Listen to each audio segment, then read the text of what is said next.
ময়নাতদন্তে একাধিক অসঙ্গতি ছিল। কেন ছিল?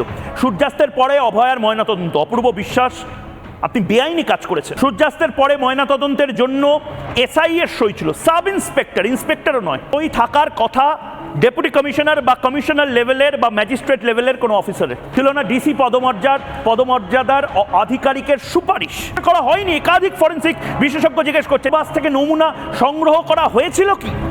সুপ্রিম কোর্টও জিজ্ঞেস করছে এই প্রশ্নগুলো।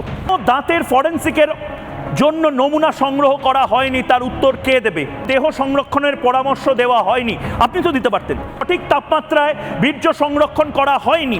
যদি একজন কলকাতা পুলিশের অফিসার ইনচার্জ তিনি গ্রেপ্তার হতে পারেন ধর্ষণ এবং খুনের মামলায় লার্জার কনস্পিরেসির জন্য, যদি সন্দীপ ঘোষ গ্রেপ্তার হতে পারে, অপূর্ব বিশ্বাস কেন এতগুলো জিনিস, সেই জিনিসগুলো নাকি তিনি প্রেসারে পড়ে করেছিলেন। আরে করেছিলেন কেন?